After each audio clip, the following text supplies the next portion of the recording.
Well, hi, my name is Kevin Rudd. I'm President and CEO of the Asia Society. We're speaking with people right across this great country, the United States of America, from different backgrounds who are making an extraordinary impact in the community and across the country and across the globe. And we call this content series Asian Americans Building America. I call it ABBA, but someone told me there was some funny Swedish pop group which may have taken that name earlier on. Can't quite remember now. Today, we're joined by Simi Shah, a mission-driven entrepreneur and strategist. She's currently serving as Chief of Staff to Indra Nooyi, the former CEO of Pepsi. Simi, great to have you on our program. Tell us about your background. Where's your family from? Yeah. Well, first of all, thank you so much for having me. It's an honor to be a part of this series, and it's among all the amazing people that you've profiled thus far. My family is originally from India. They immigrated here about 40 years ago now, back in the 1980s. So I was actually born and raised in the Atlanta area alongside my sister. And grew up in a very entrepreneurial family, ones with a lot of immigrant grit, and feel very lucky to have the life that I have today. Now, you have launched this podcast series called South Asian Trailblazers. Kind of interests me. Tell us about it. Why did you do it? How's it going? What are your goals? Yeah, absolutely. So Trailblazers is a podcast and a platform where I dive deep into the journeys of trailblazing South Asians. And I started the podcast for two reasons. I'd recently graduated from college and was missing the connection that I'd felt to my culture throughout my life in the absence of student groups and the robust campus life that I'd had where I could engage with that culture on almost a daily basis. And so I was seeking new opportunities to forge that connection in this new phase of my life. And simultaneously being in this new phase, being a new entrant in the workforce, it became increasingly obvious to me just how many South Asians were out there leading and achieving across industries, across spaces. And it occurred to me that we so rarely hear their stories in an aggregated forum, and certainly not always with respect to their identities. And so I was inspired to start Trailblazers for both those reasons, to forge that connection in this new phase of my life, to help others do the same, and to capture these stories of success so that they might inspire other South Asians as well. Well, it's kind of exactly what we're trying to do right across. We're Yes. The life stories of Asian Americans from South Asia through Southeast Asia, Central Asia, West Asia, as well as, of course, Northeast Asia. I take it your initiative, when you say South Asia, is what, a combination of Pakistan, India, Bangladesh, Nepal, Bhutan, Sri Lanka. Have I got the list right? Okay. Yes, you've nailed the list. Okay, that's great. See, I did pass my grade 6 geography back in Australia. Only narrowly, I just want to say that, only narrowly. Now, tell me this. What's your take on rising racism that we're seeing against Asian Americans now? And tell me whether you've experienced any of this yourself, even though you were born in this country and you've lived here all your life. Yeah, absolutely. I'm happy to chat about it. So I live in the New York area, and so the recent string of hate crimes have been particularly concerning, especially as we're emerging out of the pandemic. And I thought we would kind of see a bit of a, we would kind of see that go away.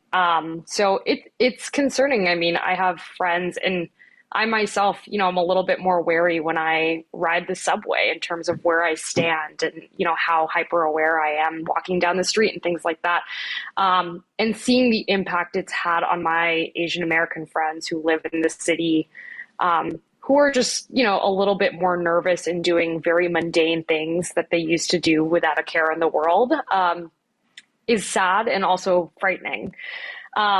So this recent spate of crimes is particularly concerning. I will say, I think personally, I've felt it on that level in terms of feeling sort of the waves of emotion coming out of the community and the conversations that I have with people, and like I said, and the way it affects daily life. But the way that something that really hit home was in the wake of the Atlanta shootings that happened last year. I was born and raised in the Metro Atlanta community. I mean, I've driven on that street many a time.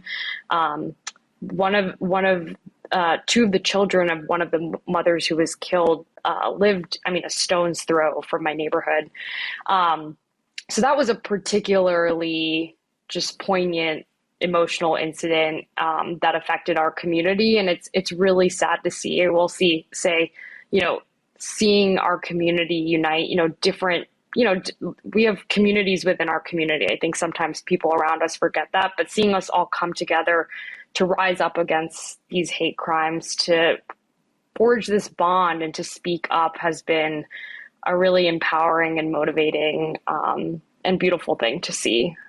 So I guess that's, something that I've just been trying to keep in mind as I process the different things that continue to happen, and hopefully we'll put a stop to it soon.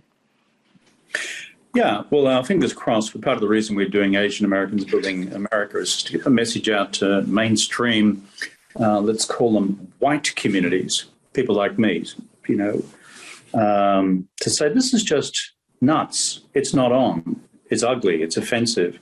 And people like me to simply say to white folks out there, put yourself in the shoes of others if this was happening to you. And just for a moment, understand how terrifying it can be just walking into the subway. So it's time we just put all this behind us. You've also started up this resource network, South Asian entrepreneurs involved in it, called Shop South Asian. Tell us all about it. Yeah. So in starting Trailblazers and just becoming more embedded in the South Asian online community, I started to connect with a lot of South Asian founders, entrepreneurs, operators. And as I spoke with them, it became increasingly, again, obvious to me that a lot of them are building high growth, profitable businesses that have tremendous potential, but they don't have commensurate access to resources or opportunities to scale these businesses. And part of that is because they're building in a particular niche. And it's a niche often that investors don't understand, or there's just not enough resources catered to that particular business. So an example being, I talk to a lot of South Asian founders who say, I want to raise capital from investors, but the first question they ask me is the size of my target market. There is little to no data on how big the South Asian target audience is within the United States, let alone having the opportunity to segment that by gender, age, et cetera. And so it just occurred to me, what if we build that resource network for these entrepreneurs where we can offer these tools, where we can offer a platform for them to connect with other people who are building in the same space. And so that's been a lot of fun just because I have a pretty heavy entrepreneurial spirit that I get from my family. And it's something, it's just really rewarding to be able to help and work with these individuals who are building. Well, all power to your arm there. I think that's going to be fun to watch, and let's see some good businesses emerge from it as well. Hey, now you're working for Indra Nooyi, most recently CEO of Pepsi. Powerful role model. What's it been like? What have you learned so far? Yeah, absolutely. It's crazy. I always tell people that being a chief of staff, this is a role I never could have envisioned kind of coming up in my path, and having the opportunity to not only do it with someone who is, as incredible, impactful of a business leader as she's been, but also someone who's a South Asian woman. We don't always get to grow up with role models who look like us. And I think that's particularly powerful. That's the case for representation, that, if you see people like you doing it, then you feel like maybe you can do it too. So it's really been a privilege to have the opportunity to work with her, to learn from her. She is, everything and more. Her brain moves a mile a minute, and she teaches you to do the same. She teaches me how to analyze things with more depth, how to pay attention to all the people in the room, take care of their emotions and their feelings. It really runs the range of, the nitty gritty to, high level, big picture. How do we think about the world? How do we think about the problems that we're facing, and think about how we're going to solve them? So it's been a really, really amazing experience. I just feel very, very lucky to work with her. Yeah, she's one extraordinary entrepreneur and one extraordinary community leader, and totally engaged in philanthropic work. So I think America is enormously privileged to have someone like that in this country's number. So how do you feel on the question of identity?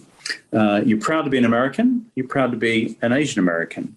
You're proud to be an Indian American. How do you feel? What's your sense of this? Yeah, I feel very proud. I think many of us who are first generation American have grown up, hearing the stories of back when I was your age, I would, have one pair of shoes and I would walk 5 miles to school and all these things. But I do spend some time, ruminating on those stories that my parents share. And I feel very lucky that, they were able to come here, build a life for us, give us the opportunities that I have today. And I feel like my tiny, tiny way of getting to pay that forward in terms of embracing my identity is, building things like Trailblazers and building things like Shop South Asian, where it's almost like I saw my parents build those communities, within the immigrant community at a time when they needed it, partially because they were dealing with racism and they were dealing with like, how do we break barriers to create opportunities for ourselves? And now we're doing it, just to like give ourselves even more opportunities and kind of expand the horizons of what we're able to achieve. And I think to see that happen in one generation is pretty incredible. So I feel very lucky to call myself a proud Asian American, a proud Indian American, a proud American. Yeah, I reckon this is quite extraordinary. I also reflect back on parents who made the journey, who imagine the challenges, talk about racism, of coming here back then and all the stuff you'd have to put up with. Took a lot of courage. Yeah. And then to raise successful kids who are at home in this country, contributing, but still vigilant about the race question we've been talking about today. Last question for you. What advice do you give to our listeners and our viewers, the next generation, and what can be done to counter hate and help promote understanding across all those communities that make up this enormous country called the United States of America? Yeah. I think it really starts with engaging with your community, whatever that looks like. I didn't personally experience this, but I have a lot of friends and colleagues who have. They really struggled to embrace their identities because they grew up in a place where there were very few other people that look like them who shared in their heritage. And over time, whether it was going to college or becoming involved in extracurricular or falling in love with the song and dance of their culture, they started to embrace that. And I really think that when you find that community, wherever it may be, and it can be a particular niche within your community, it gives you confidence. It gives you the opportunity to really engage, understand the issues, and understand, how do you want to learn about what's going on in our community? How do you want to fight against what's happening? And so that's my first piece of advice is like, find where you're comfortable to engage. For me, that's like 110% at all times, which my friends will tell you. For other people, it's 10%. That's fine. But I think that's where it really starts is figuring out, how do I take that first step to sort of embrace and engage with my identity in a meaningful way? Really important stuff. Tell me, when you were a kid growing up, did your parents take you along to traditional Indian dance classes? Yes, they did. How did you feel about that? Did you think it was really nerdy and embarrassing, or did you really like it? You'd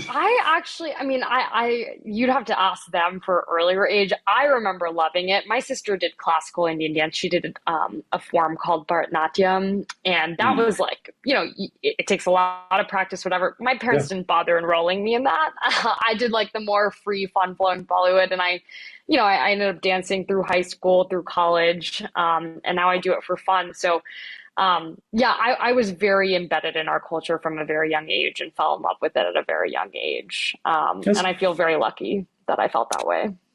Well, look, I'm a classic Anglo-Australian, but I grew up kind of loving Bollywood. So it's a funny old world. As you should. It's a beautiful part of our culture. To this day, a certain song comes on and you can just feel the energy in the room change. No, I agree with you. I've spent enough time in India over the years just to see a room change when the music hits. So, Simi Shah, thank you for using your voice to amplify the voices of South Asians. and for Asian Americans across the board. Congratulations on your resource network and your podcast. Say hi to Indra for me. I will. I'm Kevin Rudd. I'm from the Asian Society, and thank you for joining us. Thank you so much, Kevin. It's a privilege.